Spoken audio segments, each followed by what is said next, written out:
¿Sí? Bueno. Bueno, entonces vamos a ver un poco la mirada que vamos a tener en geriatría. Que bueno, sabemos que digamos, son pacientes que tienen comorbilidad, que tienen varios diagnósticos, varios, digamos, procesos terapéuticos con mayor o menor, digamos, eficacia en el transcurso de la vida, que también tienen mayor posibilidad de iatrogenia, que eso lo fuimos viendo cuando hablamos de polifarmacia, que de hecho muchos de los casos que pues, ustedes presentaron había como choque entre las medicaciones que ofrecían, digamos, dentro de la misma familia, la misma medicación para un objetivo, entonces parte de lo que ustedes tenían que hacer era evaluar, digamos, en el contexto de los pacientes. La edad cronológica, que muchas veces nosotros hablamos de edad cronológica y hay mucha diferencia entre estos grupos en cómo se presentan.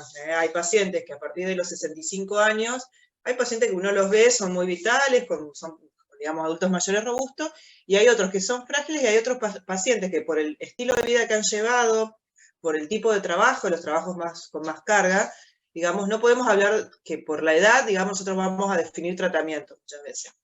Y en la actualidad, digamos, lo más fiable dentro de lo que uno puede hablar es más que nada la función. Entonces nosotros muchas veces evaluamos función, evaluamos velocidad de la marcha, evaluamos otras, digamos, parámetros como para ver ese paciente más allá de la edad, que antes se usaba mucho más, digamos, como para discriminar si este paciente era plausible o no de un tratamiento o de una intervención, se usa más que nada la función. Entonces, bueno, ¿qué se define como la capacidad personal de adaptarse a los problemas que plantea la vida diaria? Entonces, bueno, ¿qué nos pasa a nosotros? O sea, cuando empezamos a hablar de geriatría, uno dice, sí, el final de la vida, pero el final de la vida es un momento, digamos, que puede ser desde pocos días hasta muchos meses. Eso es lo que a veces en las películas, en todos esos lugares que te dicen cuánto le queda de vida. Y a veces es muy difícil definir cuánto le queda, digamos, a una persona de vida. A ver, podemos definir cuánto le puede quedar de vida libre de discapacidad, porque hay personas, digamos, que mientras pueden movilizarse y todo, por su discapacidad pueden ser autoválidas, pero tiene una discapacidad que tal vez evoluciona hasta un momento que va a tener o sea, una dependencia total. Entonces, bueno, son todos los parámetros que nosotros vamos, que ya tienen herramientas, pues ya lo fuimos dando en la valoración, que vamos a ir viendo cuando veamos este tipo de pacientes que están en la etapa final de la vida, a ver cómo lo vamos a ir trabajando. También, digamos, no solo manejamos como desfasada de tamaño para ustedes, ¿no? Ahí está. No solamente cuando hablamos de paliativo en los adultos mayores, solamente hablamos de oncología. Tengan en cuenta que hablamos también de las etapas terminales de muchas otras enfermedades. En niños también se habla de eso. Lo que pasa es que lo que más se visualiza en tratamiento paliativo es el paciente oncológico, porque muchas veces el paciente que cuando tiene un diagnóstico, si no responde a la medicación, es el que más rápidamente puede llegar, digamos, a evolucionar esta patología. Entonces la OMS le define en forma genérica estos cuidados en esta etapa de la vida, como ese cuidado integral y activo de los pacientes cuya enfermedad no responde a los tratamientos curativos. O sea, el paciente va a seguir con su tratamiento de sostén, ya sea una insuficiencia cardíaca, un EPOC, pero no es curativo, o sea, no podemos resolver la patología que lo lleva, digamos, a este déficit de algún sistema o de algún órgano. ¿Qué va a ser digamos, lo más importante? Esa renuncia razonable de seguir solamente trabajando en la curación. No sería solamente curación, digamos, decir como hacemos una infección que curamos, sino en mejorar esos síntomas que tienen. ¿Qué pasa, digamos? Tenemos bien claro cuando es cáncer, porque deja o sea, un tratamiento de surtir su efecto o tiene una recaída y no responde a una segunda intención de tratamiento, nosotros podemos sospechar, o la evolución es muy rápida de esa patología, no hay tanta discusión de si el paciente va a tener tratamiento paliativo. El problema son estos pacientes intermedios, cuando ingresan al tratamiento con otras patologías. ¿Van viendo cómo cambian? Sí, profe. ¿Sí? Bueno, entonces en estos pacientes, digamos, sí hay mucho cáncer, porque obviamente que los adultos mayores tienen mayor carga de cáncer que en otras edades, pero también, digamos, tenemos que identificar en otras enfermedades cuando inicia esta etapa final, que es muy variable, es muy heterogénea, y muchas veces son enfermedades que vienen de muy larga data, que los acompañan a los pacientes de los 40 y 50 años. Entonces, bueno, los estudios que existen en personas mayores con enfermedades crónicas progresivas constatan necesidades que no estaban cubiertas, por eso también se piensa en estos pacientes como ese acompañamiento. ¿Ustedes saben más o menos qué es paliativo? O sea, o qué piensan ustedes cuando hablan de paliativo? El tratamiento, por ejemplo, del dolor, o sea, que la Ujú. persona no sufra en esos últimos días. Claro, o sea, el tratamiento de dolor es una de las patas del tratamiento paliativo, porque es lo más visible en el paciente oncológico que sea el dolor. Hay otras enfermedades que también se acompañan de dolor, pero sí, una de las patas, digamos, del paliativo, pero en realidad, digamos, es acompañamiento en todo sentido, desde lo espiritual, digamos, lo físico, de que no tenga dolor, de que tenga satisfechas algunas necesidades, el acompañamiento de la familia, que es muy importante también, porque a veces son etapas de duelos que van generándose de mucha frustración en la familia porque están esforzándose en que esa persona esté mejor y la persona va teniendo un declive. Y a veces no es que es una semana, 2 semanas, a veces son años que hay que estar acompañando a estos pacientes en una etapa, en un proceso, digamos, que hay un deterioro, hasta que en un momento nosotros determinamos que va a ingresar a manejarse o a manejar a ese paciente en forma integral como si tuviera un tratamiento paliativo. Entonces, bueno, ¿qué pasa en las cuestiones que no son oncológicas? Es difícil identificar o controlar a veces los síntomas de estas patologías. A veces es muy difícil comunicarse entre el médico que está tratando a estos pacientes que son crónicos y que se están desmejorando y la familia. A veces incluso el mismo... Nosotros hemos tenido charlas, yo hacía cursos de paliativo también con Virginia Marina, y muchas veces los especialistas lo que ellos nos refieren es que les cuesta derivar un paciente no oncológico a un sistema digamos, de abordaje con paliativo, porque ellos mismos es como que les cuesta determinar que ese paciente ya no hay mucho más por hacer y que necesita, digamos, otro tipo de asistencia. Entonces también tenemos limitaciones nosotros desde lo personal. Y los sistemas de salud que son muy fragmentados. A veces nosotros no sabemos, cuando trabajamos en un sistema, si hay alguien que hace este abordaje, porque por lo general el paliativismo no es solamente el médico de tratamiento del dolor o el oncólogo, que son los que más uno visibiliza, digamos, de estos grupos, sino que también hay clínicos, hay kinesiólogos, hay terapistas, hay enfermeros que tienen mayor o menor capacitación en algunas especialidades, como sería el manejo con morfina, del dolor, el tema de la disnea, el tema si es un paciente nefrológico, el manejo de cómo son las complicaciones de la diálisis, de cómo hay que recibir al paciente posterior a la diálisis. O sea, es un sistema, digamos, que a veces no lo conocemos porque no tenemos llegada. Y a veces, cuando no está armado el equipo, nosotros lo podemos ir armando con las distintas especialidades de acuerdo a lo que el paciente vaya requiriendo. Entonces, bueno, esto no vamos a dar el ejemplo. Entonces, bueno, ¿qué hacemos con estos pacientes complejos, añosos, que tienen mucha carga de enfermedad, están en estadios finales de estas enfermedades? Entonces, ¿cómo podemos decir, bueno, estos pacientes podrían llegar a estar en paliativo? Primero, la enfermedad de órgano avanzado, insuficiencia renal crónica, estadio terminal, insuficiencia cardíaca, estadio 4, un EPOC que está con insuficiencia respiratoria, alguna patología diabética que está con, o sea, disminución visual, con dificultades, amputación, o sea, distintas causas. Un paciente con un deterioro cognitivo de la demencia que sea, o con ACV, varios episodios de ACV, que ha quedado, digamos, con un trastorno cognitivo importante, en estos estadios, como veíamos en Alzheimer, pensémoslo, digamos, con ese tipo de evolución, 6 o 7. Entonces, tenemos muchos pacientes, pero, o sea, ¿quién es el que va a definir cuándo va a ingresar a este grupo? Entonces, bueno, ahí es cuando empezamos con las preguntas existenciales. A ver, ¿está en situación final de vida? ¿Quién define o cómo pensamos nosotros que es situación final de vida? Porque es lo que yo les comentaba, muchos médicos dicen, médicos especialistas que tienen estos pacientes terminales, como que le cuesta determinar si no hay otra opción, no hay otra estrategia como para usar. Es imprescindible, digamos, saber con seguridad cuánto va a vivir. A ver, tiene 3 meses de vida, le quedan tanto. O sea, ¿qué es lo que nos cambiaría en el abordaje si el paciente sabemos que va a vivir 2 meses, 3 meses o un año?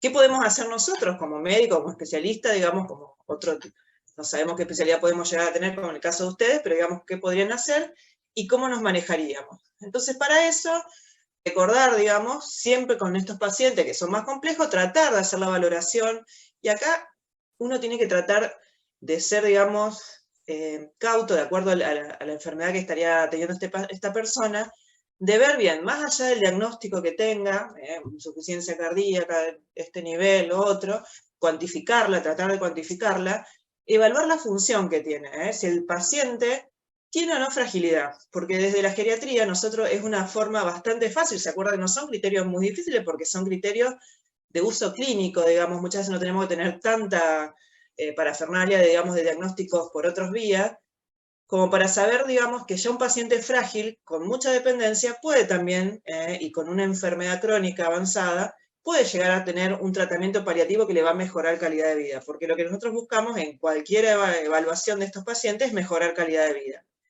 Entonces, bueno, nosotros ya vimos lo que es la valoración geriátrica, nos va a servir un poco para ver si ese paciente, por un lado, que esto es lo que queríamos ver, dónde va a poder ser manejado, porque muchas veces el paciente en tratamiento paliativo puede hacer el abordaje en su domicilio, pero tenemos que tener una familia que acompañe, porque un paciente con mucha medicación para el dolor, o en un paciente que por ahí en el entorno no lo sabe manejar, porque tal vez otro adulto mayor como él no puede hacer cuestiones de enfermería, no lo puede bañar, no lo puede rotar, digamos, todas estas situaciones también tenemos que nosotros definir con esta valoración en qué lugar, o tiene medicación compleja para el acompañante que tiene, entonces, ¿cómo podemos hacer esa valoración en el domicilio? Y además ver qué es lo que puede necesitar. Si tal vez con una enfermera que vaya en horarios, digamos, críticos de medicación, o para higiene, o para alimentación, tal vez con eso el abordaje, digamos, de lo paliativo se puede ir haciendo en domicilio, o tal vez tengamos que empezar a evaluar en un lugar de larga estancia, o para alguna situación particular de internación. Cada vez más se trata de el paciente que está en este estadio terminal, o estadio que está necesitando tratamiento paliativo, no haga esas internaciones antes que, yo cuando estaba haciendo la residencia, por ejemplo, en el oncológico había un ala donde estaban todos los pacientes terminales, capaz que meses ahí acostados, digamos, con el tratamiento del dolor, o porque no tenían familia o contención en su domicilio, o porque estaban muy lejos, y para trasladarlo en ambulancia y todo eso, la familia no lo quería recibir. Entonces, eso se está tratando de evitar. Cada vez más se está tratando que la persona pueda desarrollar esta última etapa de su vida en su ámbito, acompañada con los requisitos que sea, pero en su ámbito. Entonces, bueno, los oncológicos, esto es lo que decía, que por eso le preguntaba si ya habían hablado algo con Virginia, porque, digamos, es lo que más conocemos, lo que uno tiene como más visibilizado, saber que es muy frecuente. Muchas veces el cáncer de esta edad es muy indolente, pero el diagnóstico es más tardío, entonces muchas veces incluso las drogas que se pueden utilizar tienen más efectos indeseables, entonces por eso muchas veces progresa esta enfermedad. Y también vemos las recaídas, los segundos tumores, porque han recibido tratamientos previos. Bueno, esto, el empleo de menos métodos curativos, se está tratando ya de, a ver, si no es por una causa de droga o alguna dificultad del paciente, cada vez se trata de menos caer en el viejismo, es decir, no se le va a hacer tratar. Si el paciente es autoválido, tiene digamos, un buen performance status, o sea, la mayor parte de su día está haciendo alguna actividad, se trata cada vez más de tratar, de hacer el tratamiento, digamos, que corresponda. Siempre hablando con el paciente, porque también hay una cuestión que muchas veces hay pacientes que por la carga que implica una quimioterapia, por distintas situaciones, no quiere hacer el tratamiento agresivo que tal vez uno le haría a un paciente más joven, que también es respetable, y no por eso uno lo saca, digamos, de lo que es el acompañamiento. Muchas veces, por más que no haga el tratamiento oncológico, se va haciendo el acompañamiento desde el sistema paliativo de todos los síntomas que puedan ir surgiendo para evitar, digamos, que tenga una mala calidad de vida. Porque por ahí uno dice, no se quiere tratar, como que queda fuera del sistema. No, o sea, son decisiones de vida que, bueno, uno tiene que corroborarla, tiene que estar de acuerdo la familia, o sea, son varias situaciones que uno tiene que trabajar, muchas veces hasta el asistente social tiene que trabajar con el entorno, porque por ahí el paciente quiere una cosa y los familiares quieren otra, entonces, bueno, nadie se le puede obligar a hacer un tratamiento oncológico, o sea, hay situaciones que uno necesita más de una herramienta, de un asistente social con algo legal, que tal vez la parte médica. Uno como médico tal vez tenga bastante definido qué es lo que va a hacer o lo que podría hacer, pero bueno, siempre están estas limitaciones. Igual que el tema de las transfusiones, que si no quieren transfusiones, que si no quieren otro tipo de tratamientos, eso, digamos, uno tiene que dejarlo asentado y respetarlo también. Y dentro de las no oncológicas, ahí es donde tenemos tanta variedad que también vamos a tener casi equilibrado con los pacientes de causa oncológicas que ingresan a paliativo. Están las enfermedades neurológicas, ya hablamos alguna, el Parkinson, no se me olvide, el Parkinson en estadios avanzados, muchas veces son pacientes lúcidos, pero que no pueden manifestarse bien, que están postrados, y que llegado a un punto, por su gran dependencia, también pasan a ser frágiles. No sé si ustedes vieron Neuro, ¿vieron alguno de los? Sí, vieron Neuro ahora. ¿Vieron pacientes con Parkinson en la internación o en el consultorio?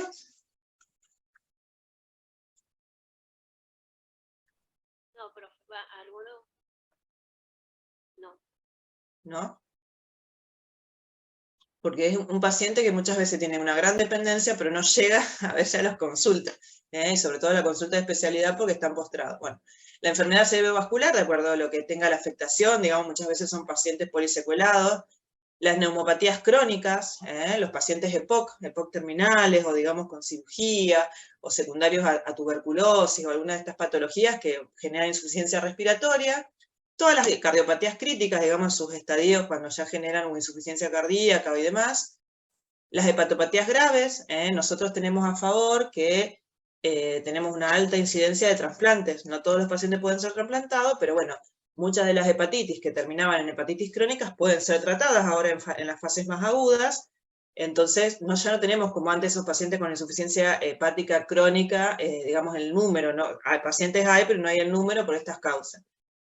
Y el alcohol, que es una de las causas más frecuentes, que a veces ingresan a paliativos porque no son pacientes viables de trasplantar, porque tienen que hacer primero la reeducación, digamos, con el alcohol, y hay pacientes que no tienen un contexto familiar de acompañamiento como para poder sostener esos tratamientos. Entonces, son pacientes que a veces no se les puede ofrecer ese tratamiento de trasplante.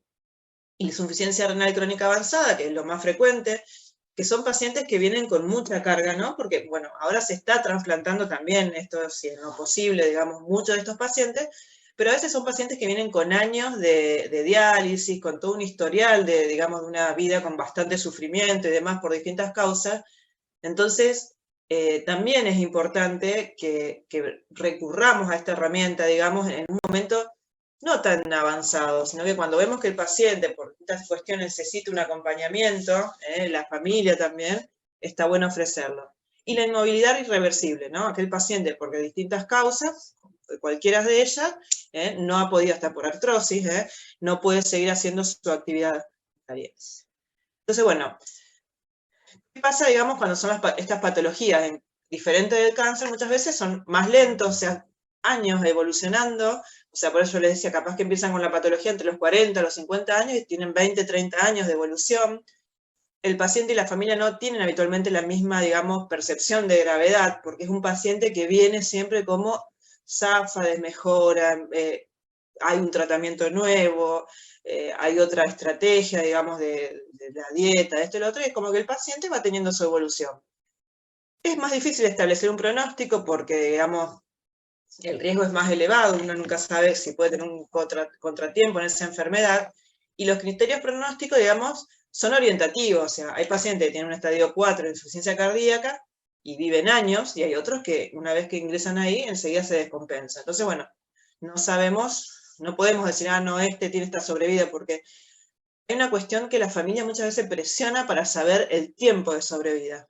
Muchas veces por una cuestión de que quiere ofrecerle cosas que no la va a poder sostener en el tiempo, como cuidados y demás, y otras veces porque ve que el paciente está sufriendo mucho y no le parece digno que el paciente siga sufriendo tanto. Entonces, bueno, tenemos distintas variables a tener en cuenta en esto. Entonces, bueno, acá son los criterios son los criterios de insuficiencia que ustedes ya más o menos conocen de la evolución, no le vamos a preguntar cada uno, pero bueno, una neumopatía crónica cuando el BEF es menor del 30% del previsto. Todo esto acá con el tratamiento óptimo, o sea, no estamos hablando de un paciente que va a empezar algún tratamiento o que salió de algo agudo y que tenemos que esperarlo. Deterioro funcional grave no recuperable, entonces con un índice de Bartel menos de 20, fíjense que esto ustedes ya lo vieron, una escala funcional de Katz baja también. Demencia estadio clínico severo, insuficiencia cardíaca grado 4, el Parkinson, estos estadios son cuando ya están postrados y con dependencia total, hepatopatía crónica, un estadio C de Child, y la fragilidad per se, que es uno de los criterios más fáciles para sacar. Estas serían las curvitas con las cuales nosotros podemos pensar, digamos, cómo va a ser la evolución de estos pacientes que estamos manejando. Esta es la muerte súbita, no tuvo tiempo de tener paliativo. Fue el diagnóstico y no tuvo más eventos. Después está acá, que nosotros vemos como que es la de los pacientes con muchas veces, digamos, las características de las enfermedades crónicas, por ejemplo, una insuficiencia orgánica, puede ser cualquiera, cardíaco no, tienen descompensaciones y mejoran, a ver, mejoran a un nivel inferior al que estaban, las capacidades probablemente estén peor, a pesar de un tratamiento bastante importante, pero ¿qué pasa? El paciente y el familiar muchas veces se acostumbran a esto, que tienen un evento catastrófico pero mejora, y tienen varios cuadros así. Entonces cuando uno muchas veces le ofrece el tratamiento paliativo, el acompañamiento, la familia no lo toma muy bien, porque es como que tienen miedo de que se lo deje de tratar, que es algo que después vamos a ver que nunca pasa, o sea, siempre se le hace el acompañamiento, y se sigue haciendo el tratamiento adecuado. Lo que no vamos a ofrecer son tratamientos más intervencionistas, más invasivos, y sabemos que no va a mejorar. Y en el cáncer, que es lo que uno estaría acostumbrado en el paliativo, es un paciente que hasta un cierto punto responde a una medicación, un tratamiento, y después hace esta meseta que es el deterioro, muchas veces porque fracasó el tratamiento, a otras veces porque tiene una recaída. Entonces en esta etapa es una etapa un poco más larga, es un poco más definida, un deterioro franco, los familiares y la misma persona lo reconoce, esta etapa, y es, digamos, la que más están acostumbrados a trabajar con los paliativistas. Y el paciente con fragilidad es como que siempre está en un nivel, o sea, siempre el nivel es muy bajo, de calidad, digamos, de cómo está su autonomía, de cómo está su calidad de salud, y va teniendo pequeñas intercurrencias y cada vez, digamos, va deteriorándose más. No hace falta que sean eventos muy catastróficos, un infarto y demás, digamos, un resfrío, incluso le puede complicar, una neumonía peor, digamos, cuadros que a veces uno diría, no es una cuestión, digamos, que lo puede poner en riesgo la vida. En estos pacientes frágiles, muchas veces rápidamente se deterioran y empiezan a haber una cascada de complicaciones. Esto un poco como para pensarlo, que yo creo que por este tema es que muchas veces los paliativos trabajan acá, primero porque mucho se maneja con dolor, porque estos pacientes a veces el ingreso a paliativo queda claro, pero después son procesos largos. Entonces por eso las obras sociales no quieren saber nada con esto. Bueno, esto es lo que hablábamos recién. Estos pacientes es lo más difícil, digamos, donde podemos determinar en qué etapa, o sea, están en final de vida, o sea, cómo hacemos nosotros para todos tener el mismo criterio. No es lo mismo, digamos, ingresar un paciente que va a sobrevivir 5 o 6 años que un paciente que va a vivir 2 o 3 años y demás. Entonces, bueno, ¿cómo vamos a definirlo? Primero por la severidad y progresión de estas enfermedades crónicas, por los criterios de fragilidad avanzada, y los criterios de severidad son los que están dados por las enfermedades, digamos, como las cuantificamos siempre. Y la progresión, muchas veces que es más dinámico, o cuando vemos que no responden en un estadio avanzado, que ya no están respondiendo a los tratamientos, por ejemplo, un paciente de POC que le estamos dando hasta oxígeno y no satura bien, una hipoxemia, que esto le genera trastornos cognitivos y demás, o sea, que uno ya ve que tiene un criterio de irreversibilidad. Obviamente nosotros sospechamos que está en etapa de final de vida. Entonces, ¿qué se puede hacer? Digamos, ¿qué empezaron a buscar? ¿Qué estrategia buscar para poder unificar, digamos, todo este conjunto de pacientes que es muy variable? Se trató de empezar a hacer algo que, digamos, que los pueda englobar a todos. Entonces, bueno, estos eran los instrumentos que vimos recién, que es un poco el resumen de cómo lo vamos haciendo. Entonces, bueno, este centro, digamos, es un grupo que trabajaba con el tema de cuidados paliativos, que bastante conocido, empezó a evaluar, digamos, a hacer una herramienta donde pudiera unificar, sin ser tan específico, digamos, los criterios de las enfermedades, aunque los tengamos que tener, como para ver y que todos hablemos de lo mismo. Entonces, bueno, se empezó a hacer una evaluación cualitativa, multifactorial, que tenía esa percepción, digamos, pero que además se manejaba con una pregunta sorpresa para ver si podés seguir valorando todo el resto. Y después tenías parámetros de severidad, de progresión, síndromes geriátricos, aspectos emocionales, que es muy importante en esta etapa. A veces, digamos, lo más importante de lo que le puede ofrecer el equipo de paliativo es un psicólogo para que trabaje para la aceptación, digamos, de enfermedad de la persona que está enferma y de la familia. O para muchas veces manejar cuestiones en lo que es este rol que cumple ese paciente en la familia para que puedan, digamos, mejorar las relaciones en estas familias o en estos entornos. Las comorbilidades y el uso de recursos, a ver si podemos optimizar, porque obviamente todo es finito, si podemos optimizar cuáles son los recursos que podemos movilizar y que le generen una mejoría de la calidad de vida, y después también buscar indicadores como los que hacemos, los que les comentábamos antes, para ver digamos, nivel de deterioro tiene. Entonces, bueno,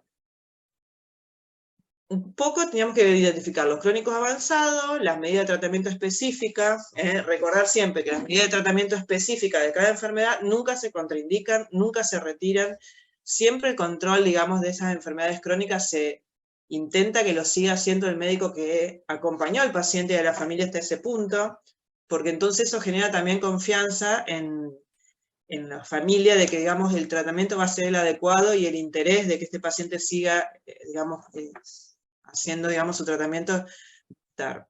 Esto no sé si lo alcanzan a ver porque está re chiquito. Bueno, entonces esto acá uno lo que lo tendría que hacer, digamos, lo puede hacer uno como profesional o lo puede hacer, digamos, algún profesional que sea no solamente el médico, digamos, puede ser un psicólogo, puede ser distinto esto, que tenga conocimientos médicos. Esta es la pregunta sorpresa que nosotros hablábamos. Pensar si este paciente, si se muriera en el transcurso, digamos, del año siguiente, o sea, de acá a un año, si nosotros nos sorprendería.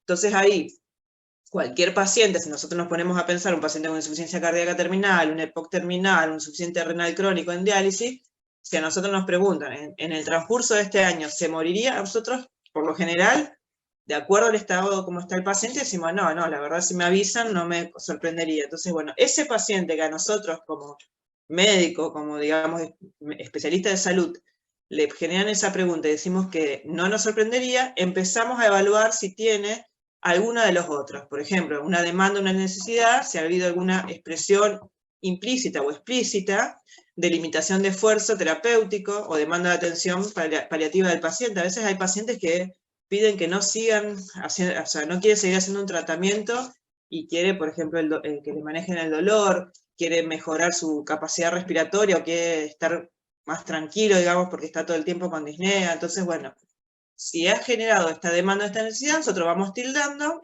indicadores clínicos generales en los últimos 6 meses, y ahí tenemos declive nutricional, funcional, que ahí tenemos todas las herramientas que ustedes ya vieron en la valoración geriátrica.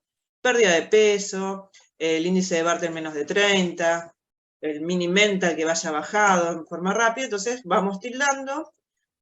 O sea, ¿para qué es esta herramienta más que nada? Para que nosotros podamos solicitar esta nueva prestación. Después los síndromes geriátricos, tenemos una cantidad, caídas, úlceras por presión, disfagia, delirium, infecciones, y tienen que tener, digamos, estos datos clínicos por anamnesis o recurrentes o persistentes, o sea, en el momento que lo tiene o que haya tenido en otra oportunidad. Después síntomas persistentes, y acá tenemos dolor como algo muy importante. Aspectos psicosociales, que haya un trastorno adaptativo, o sea, hay pacientes que cuando evalúan, o sea, se dan cuenta que están en estadios terminales, les agarra una ansiedad generalizada, quieren buscar otras alternativas de tratamiento y uno empieza a ver que hay como un distrés en la familia. Eso también tiene que tratar de evitarlo porque muchas veces empiezan a hacer tratamientos que no sabemos que no van a generar ninguna mejoría y que, bueno, es muy angustiante para todos ellos. Bueno, después la valoración, la vulnerabilidad social o severa, sobre todo cuando queremos plantear alguna internación. La multimorbilidad, más de enfermedades crónicas, el uso de recursos, que requiera, digamos, ingresos urgentes porque no está bien tratado, bien medicado, ¿no? Un aumento de la demanda de situaciones de atención domiciliaria y demás. Indicadores específicos como son todos los que nosotros vimos antes. Entonces, la pregunta está, que no les sorprendería, está, que tiene que estar siempre. Ahí empezamos a hacer, que esto acá se llama NECPAL, o los parámetros de NECPAL, y ahí vemos si hay uno o más de 13, acá, digamos, empezamos a tratarlo, y si tiene ninguno, el paciente, digamos, como que tenemos que reevaluar si en este momento no necesita ingresar a esta terapia, pero podemos plantearlo para ponerlo más adelante. Entonces, bueno, cuando nosotros hablamos de paliativo, esto es lo que queremos saber, o sea, saber que tenemos una pregunta sorpresa para ver en ese caso específico del paciente, pero que además después tenemos que sumar más puntos, como para ver si dentro de todos estos parámetros el paciente, digamos, podría ingresar a obtener este tipo de tratamiento. Entonces, ¿qué es lo que va a ofrecer el tratamiento paliativo? Es como la valoración geriátrica, o sea, va a tener las distintas especialidades de acuerdo a lo que tenga ese paciente. Lo más importante puede llegar a ser la parte clínica, un kinesiólogo, un terapista ocupacional, algún psicólogo. A veces hasta incluso en muchos lugares que el acompañamiento viene desde la parte espiritual, porque ahí, de acuerdo a la religión del paciente, también se ofrece intervenir para tener, digamos, un acompañamiento de este tipo de área, porque no estamos nosotros como médicos muy acostumbrados, pero sabemos que en etapas terminales de la vida muchas personas lo requieren, y les genera tal vez más tranquilidad que algún sedante, que alguna otra intervención. Entonces, bueno, nosotros también eso lo tratamos digamos, de dar. Se trata de identificar todas las necesidades, se hace un plan, como todo, cuando trabajamos en equipo, y se van haciendo reevaluaciones, porque la evolución del paciente es muy rápida muchas veces, entonces a veces empieza trabajando alguien que es un clínico para llamar al nutricionista para ver qué cuestiones podemos mejorar en su nutrición, y al poquito tiempo ya tiene que venir un médico del tratamiento del dolor porque tiene escaras, o un cirujano porque tiene que hacer alguna intervención. O sea, es muy cambiante quién va a estar, digamos, llevando como el mando de ese equipo, pero siempre, digamos, tenemos que tratar de tener los mismos criterios, a ver hasta qué punto vamos a intervenir, con quién tenemos que hablar, con qué familiar, con qué referente. Y esto les comento porque, bueno, siempre tenemos el curativo, el parcial, o sea, potencialmente curativo, que es acá donde tiene el especialista, y acá es donde empezamos a convivir nosotros, o sea, los que son paliativos con ellos, y después también empiezan a intervenir, y cada vez más, todo lo que es, digamos, no médico, el acompañamiento. Y durante todo este tiempo nosotros tenemos que estar trabajando con la familia, e incluso un poquito después, porque hay muchos grupos de paliativos, pero sobre todo los oncológicos, vamos a ser realistas, que se sigue trabajando en el periodo, digamos, de 2 a 3 meses posteriores a la muerte del paciente, del familiar de ellos.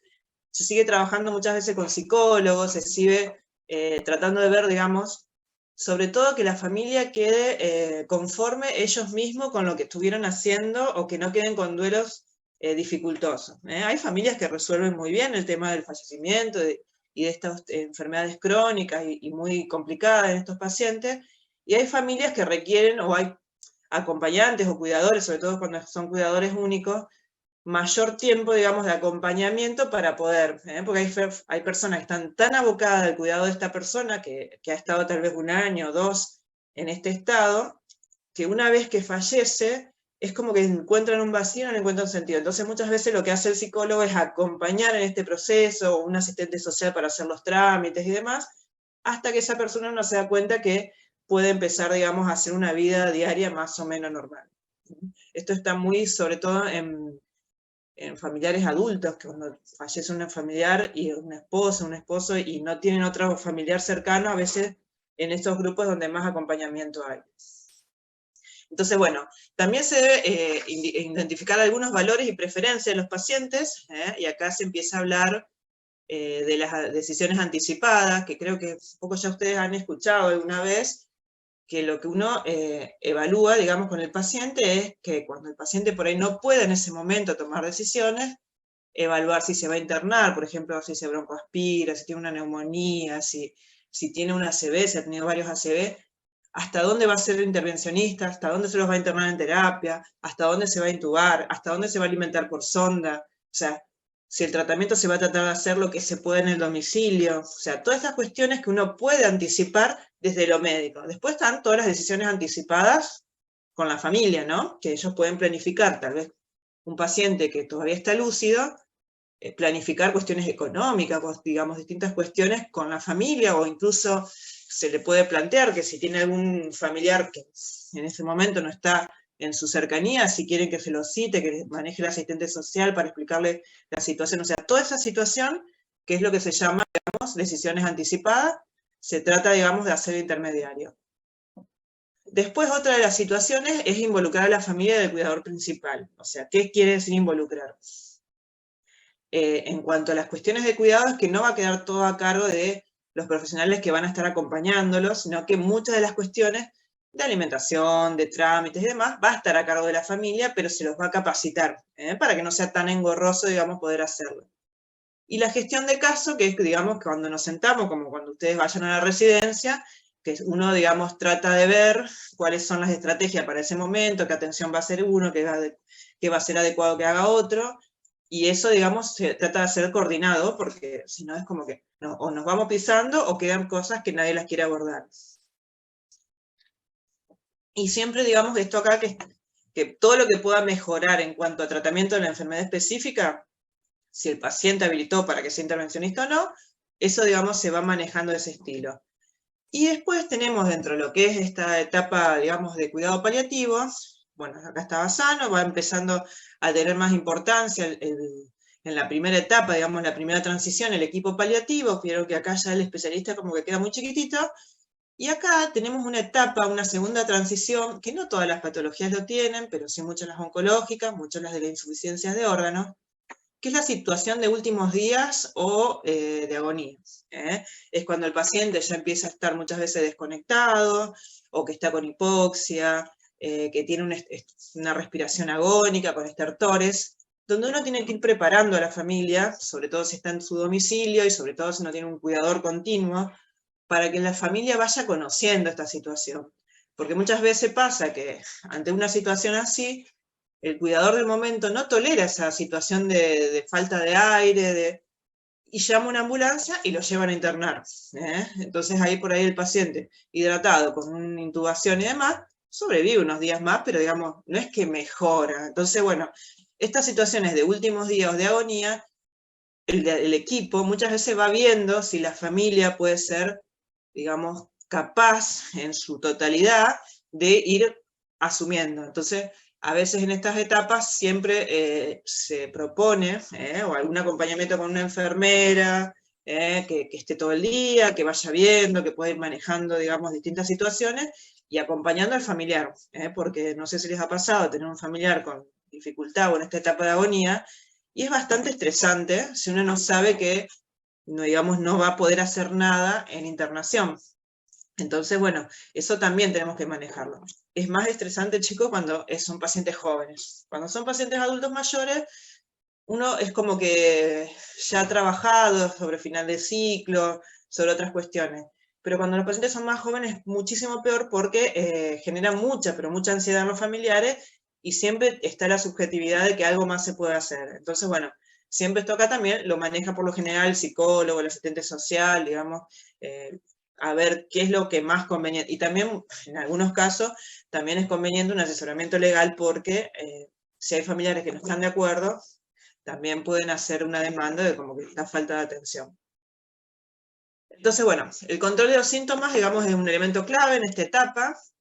Los síntomas más frecuentes son el dolor, que por eso uno casi siempre asocia con oncología y casi siempre asocia con los especialistas en tratamiento del dolor, la disnea, la anorexia, la inmovilidad, el estreñimiento y la confusión. Eso, digamos, son los que comunes a cualquiera de las patologías. Y de la esfera emotiva, muchas veces la depresión, la aceptación de la misma persona de esto, o la depresión de los familiares, el miedo y la ansiedad.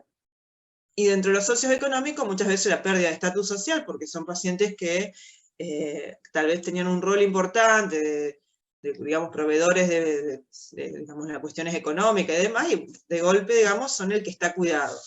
El cambio, digamos, el miedo a la dependencia, la dificultad del sostén económico a largo plazo. Esto de la dificultad de sostén económico muchas veces también de la familia, de no saber si va a poder solventar, digamos, si es muy larga esta transición, en cuanto a toda esta, digamos, cuestión de acompañamiento con distintas especialidades. Dolor, la disnea y la dependencia son los síntomas más importantes y temidos por el enfermo, por eso ustedes cuando vean después la parte de oncología van a trabajar sobre morfina y las características, digamos, de a quién se le da morfina, con qué fin, porque se le da para el dolor, pero también se da para la disnea, cuáles son las complicaciones que va a tener la morfina, como constipación, omnibiliación, dependencia y demás, que nosotros en esta etapa la dependencia no nos interesa, porque estamos hablando de personas que van a tener un periodo de tiempo finito, entonces nunca hay que decir, no, para que no se acostumbre no le vamos a dar la dosis necesaria que un poquito de dolor tenga. No hace falta, también hay que aclararle al paciente de que si tiene dolor y requiere más medicación, se le va a dar. Después la confusión y la incontinencia son estresantes para los cuidadores porque muchas veces, como cuando no vienen desde la demencia, son pacientes que están lúcidos. Y de golpe empiezan con síndromes confusionales, que a veces por progresión de la enfermedad de base, y a veces hay cosas que podemos revertir, o hipoglucemia, o deshidratación, a veces la misma droga que estamos dándole, porque como tienen, digamos, menor masa muscular y demás, hay que bajar las dosis, sea, eso lo vamos a ir viendo clínicamente. Y otros síntomas que son frecuentes y que a la familia los genera una cantidad de complicaciones es la anorexia y la astenia. Se sabe que en estos estadios terminales los pacientes por lo general no tienen mucho gasto energético, y si lo tienen porque tienen disnea y demás, no tienen apetito. Y bueno, y es una cuestión que la familia se angustia, quiere que le pongas la sonda, le quiere dar el ensure, o sea, y muchas veces uno tiene que hablar, explicarle, digamos, que probablemente no sea lo más oportuno, un paciente con mucha disnea, que tiene una hipoxia severa y demás, darle comida con muchas proteínas y todo eso está contraindicado. Entonces, bueno, uno tiene que explicarle a la familia que no sería lo más importante, ¿viste? Le hacen la comida que le gusta, le hacen eso, y el paciente no va a comer nada. Entonces, bueno, por ahí nosotros le podemos decir que sí, le podemos dar un poquito lo que quiere, lo que tolere, pero bueno, son situaciones que sí nos queremos que se hidraten, o sea, que estén hidratados los pacientes sí, pero no que se hidraten por vía oral, digamos, todo así. Incluso muchas veces nosotros se plantea, cuando los pacientes están con, digamos, que ya están totalmente desconectados, hay muchas familias que quieren que le pongan un suero porque no toman líquido, y en realidad no es necesario. Entonces, bueno, para todo eso tiene uno que estar uno seguro, explicarle, tener gente siempre acompañándolos en este tema. Y el dolor, hay escalas y demás, similar a la valoración que se tiene en jóvenes, y a veces se manifiesta diferente, ¿no? Como confusión, como agitación, digamos, tenemos que ver qué paciente tenemos como para poder, para que nos puedan manifestar o expresar. Y en deterioro, con pacientes con deterioro cognitivo previo, muchas veces digamos, no nos comentan el dolor, pero tienen síntomas anormales. Entonces está la estrategia del cuidador de poder dosificar y ver si con eso mejoran las conductas.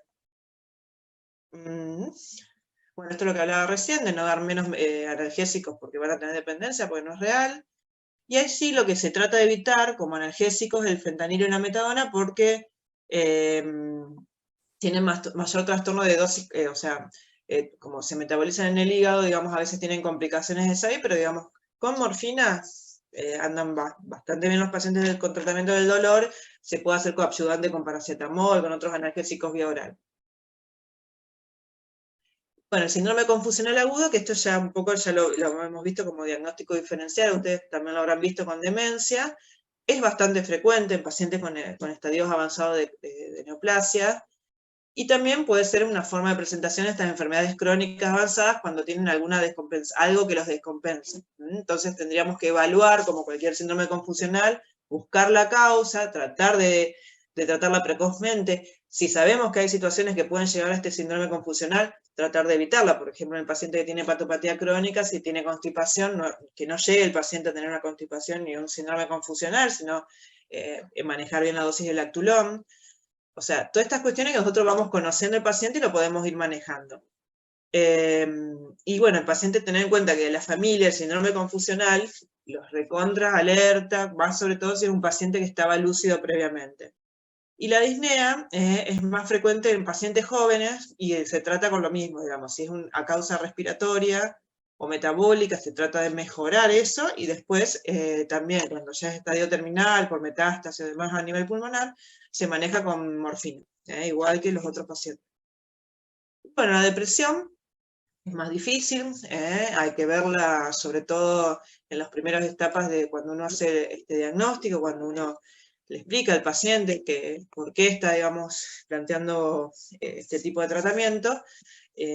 Muchas veces si vemos que el paciente no puede afrontar ese tipo de diagnóstico y demás, y el psicólogo también ve que no va a haber una resolución, se puede ofrecer algún tipo de tratamiento, digamos, como para ello con vía oral. Pero esto se trata de que también haya una intervención de psicólogo.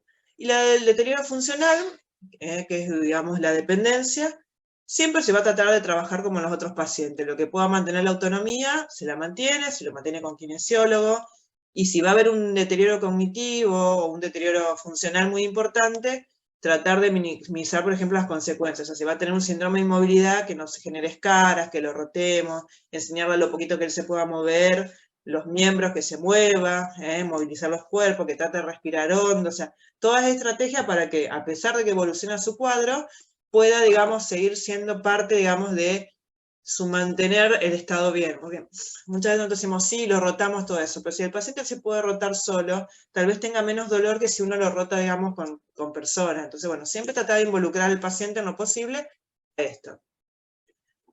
Y bueno, pacientes que están ya muy avanzados, frágiles, institucionalizados, hay que tratar de ver de lo que están tomando, qué es lo que realmente se necesita, tratar de bajar, de priorizar, o sea, a veces vamos a darle para la dislipemia, pero vos le das a la dislipemia porque se supone que a 10 años disminuye eventos cardiovasculares. Estamos hablando de un paciente con patología terminal, o sea, evaluar bien qué vamos a hacer, qué tratamiento realmente, o sea, vamos a mantener el tratamiento de la presión, vamos a tener otro tipo de tratamiento, pero cuestiones así que sabemos que son tratamientos con objetivos a largo plazo, vamos a optimizarlo. Bueno, después de este tema, digamos que algunos síntomas pueden influenciar en los otros, entonces estar atentos y tratar de tratarlo. Y, obviamente, bueno, esto era un poco lo que nosotros queríamos hacer. Un poco la idea era que ustedes vean que se ha ido pasando de todo lo que era antes enfermedad terminal a esta etapa de enfermedad crónica avanzada, o sea que no es solamente el terminal por oncología, sino que ahora tenemos otros tipos de pacientes que vamos a ir incluyendo. También tener en cuenta que las necesidades, o sea, se pasó a tratar de manejar las necesidades y la complejidad que tienen estos pacientes. Una actitud, digamos, proactiva, digamos, vamos a tratar de que el paciente tenga calidad de vida y cómo le vamos a tratar de que ese paciente tenga esa calidad de vida. Porque, digamos, en un momento el tratamiento paliativo era lo que yo les contaba. Era el paciente, bueno, no se le puede hacer nada, la familia no lo quiere contener, qué sé yo. Estaba internado con analgésico en una cama, lo rotaban cada tanto y estaba ahí, pobre persona, esperando morirse. O sea, eso era lo que tenía. O sea, había muy poco abordaje desde otra vía, iba el cura, iba a la misa, los llevaban a misa, o sea, una cuestión que era bastante, digamos, poco digna. Entonces, bueno, ahora se trata de que en el entorno familiar, tratar de trabajar para el que esté mejor este paciente y el acompañamiento. Bueno, esto es lo mismo que hablamos antes. Siempre esto sí, comunicar e informar todas las cosas que nosotros vamos a ir haciendo, por qué decidimos, a quién informamos, todo eso tiene que quedar plasmado en la historia clínica. Porque eso es importante en las cuestiones legales para nosotros. Bueno, ¿alguna duda, chicos?